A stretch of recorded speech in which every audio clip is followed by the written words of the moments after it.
Hello दोस्त, मैं Nitish Kumar from मार्गदर्शन क्लासेज और आज आपको बताने जा रहा हूँ प्रोनाउन। इससे पहले जितने भी टॉपिक थे हम सबको देख चुके हैं और ये वीडियो आप लास्ट तक देखिएगा। अगर पसंद आए तो लाइक शेयर एंड सब्सक्राइब कीजिएगा। तो चलते हैं हम प्रोनाउन की तरफ। प्रोनाउन का हिंदी में मीनिंग होता है सर्वनाम। प्रोनाउन हम कहते किसे हैं? तो प्रोनाउन जो होते हैं वो नाउन के बदले में यूज किया जाता है। अगर नाउन को हम बार बार यूज करते हैं तो वह सेंटेंस भद्दा दिखने लगता है, इसलिए हम प्रोनाउन का यूज करते हैं।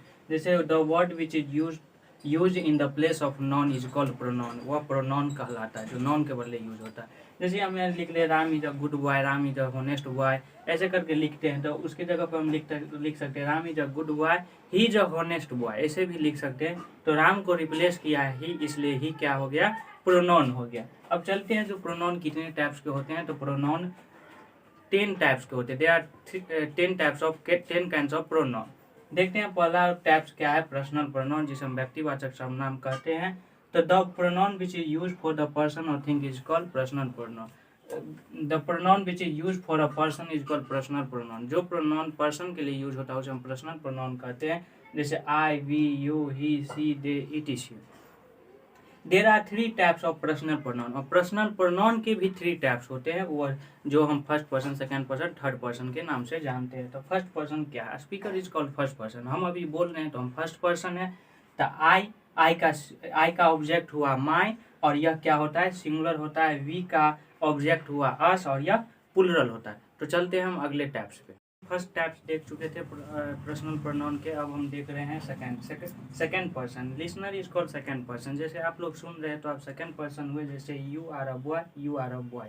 हम यहाँ पे 2 सेंटेंस लिखे हैं, इसलिए सेंटेंस 2 लिखे। देखिए यू आर अ बॉय, यहाँ पे और बॉय जो हुआ वह सिंगुलर हुआ, इसलिए यह यू जो होते हैं वो सिंगुलर होते हैं। और यहाँ पे बॉयज प्लुरल हुआ, इसलिए यह यू जो होगा वह प्लुरल होगा। यह यू जो होते हैं वो सिंगुलर, प्लुरल और ऑब्जेक्ट सब्जेक्ट दोनों होते हैं। यू खुद होता है। अब आते हैं थर्ड पर्सन। थर्ड पर्सन क्या होते हैं? हुम अबाउट से something is called third person.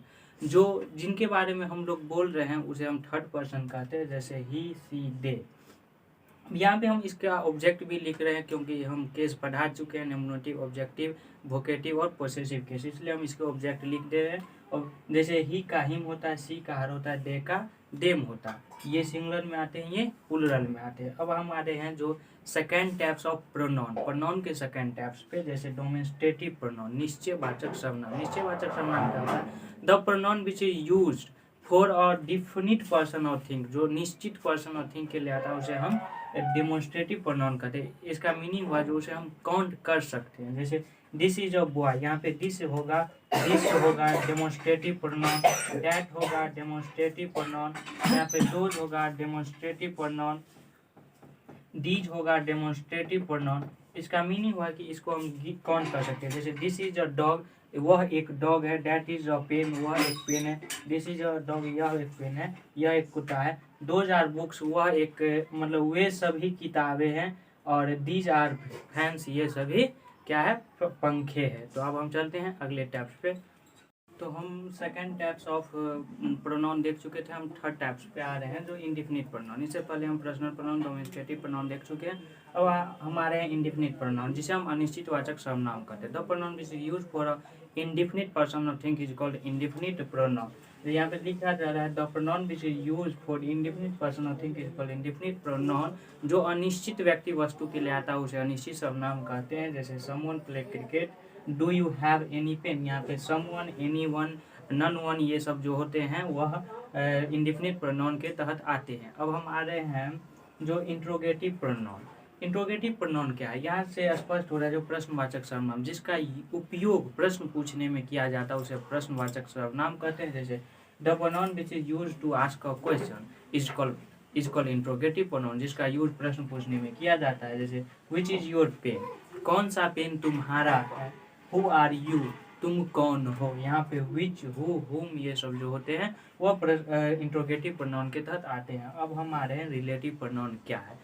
तो रिलेटिव प्रोनाउन यहाँ स्पष्ट हो रहा है संबंधवाचक सर्वनाम। जो दो व्यक्ति या वस्तु के बाद बीच में संबंध दर्शाता हो उसे हम क्या कहते हैं? संबंधवाचक सर्वनाम। तो the pronoun which is used to establish the relation between two sentence. दो वाक्य के बीच में रिलेशन को एस्टेब्लिश यानी मजबूत करता है, इज कॉल्ड रिलेटिव प्रोनाउन। जैसे द पेन, ये एक पेन भी एक सेंटेंस हो गया। विच राइटिंग यू आर रेड, जो पेन से तुम लिख रहे हो वह क्या है, रेड है। द पर्सन, वह व्यक्ति, हु कॉल्ड मी, जो मुझे पुकारा था, जो मुझे बुलाया था, वाज माई टीचर, वह मेरे शिक्षक थे। अब हम अगले टैब्स पे चल रहे हैं। जैसे अगला टैब है डिस्ट्रीब्यूटिव प्रोनाउन है। डिस्ट्रीब्यूटिव प्रोनाउन यानी कि इसे हम विभाजक सर्वनाम कहते हैं। एक से स्पष्ट होता है कि यह बंटवारा का सेंस कराता है। तो the pronoun which show the sense of distribution is called distributive pronoun. जो बंटवारा का बोध कराता है उसे हम विभाजक सर्वनाम कहते हैं। जैसे each, every, either, neither. Each pen is new यानी प्रत्येक पेन अच्छे हैं। एवरी पेन इज न्यू, ये सब जितने होते हैं। आइदर मीन्स दो में से एक, नाइदर दोनों में से कोई भी नहीं। आइदर पेन इज ब्लैक, इसका मीनिंग हुआ कि एक पेन इसमें से ब्लैक है। नाइदर पेन इज रेड, इसका मीनिंग हुआ दोनों में से एक भी पेन रेड नहीं है। तो इस तरह से इसको यूज करेंगे। अब हमारे हैं पोसेसिव प्रोनाउन किसे कहते हैं, अधिकार सूचक सर्वनाम। इससे स्पष्ट होता है जो अधिकार का बोध कराता है, ओनरशिप का बोध कराता है। तो the pronoun which shows the sense of possession is called possession और ownership is called possessive pronoun. जैसे हम देख रहे हैं mine, our, your, their, her, his, it is. जैसे दिस बुक इज माइन। और इसका जो खासियत है पोसेसिव प्रोनाउन का, जो यह सबसे लास्ट में होगा, इसके बाद कोई भी नाउन नहीं आ सकते। अगर इसके बाद नाउन आ गए तो वह एडजेक्टिव में आ जाएगा। जैसे this book is mine, those books are ours, इस तरह से हम यूज कर सकते हैं। अब रिफ्लेक्टिव और रिफ्लेक्सिव प्रोनाउन किसे कहते हैं।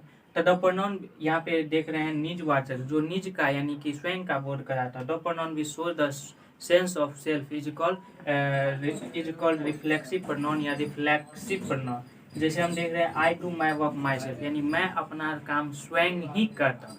मैं अपना काम स्वयं करता हूँ। हम लोग अपना काम स्वयं करते हैं। We do our work our self.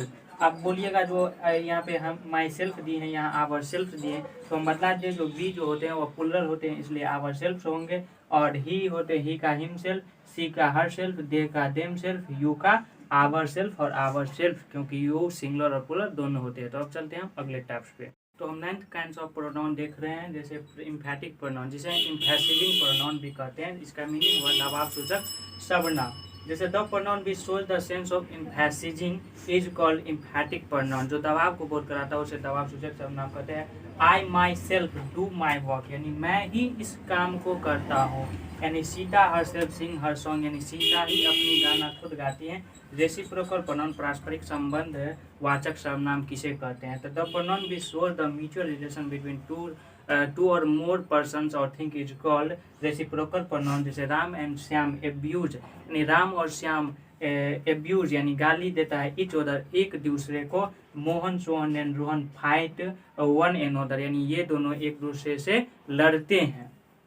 यहाँ पे हम देख रहे हैं जो अगर 2 पर्सन के लिए आता है तो उसे हम इच अदर कहते हैं। मोर देन 2 पर्सन के लिए आता है तो उसे हम वन एनोदर से यूज करते हैं। तो हमारा ये प्रोनाउन का टॉपिक जो है वो खत्म हो गया। अगर ये वीडियो आपको अच्छा लगा हो तो कृपया लाइक से सब्सक्राइब कीजिएगा। जय हिंद।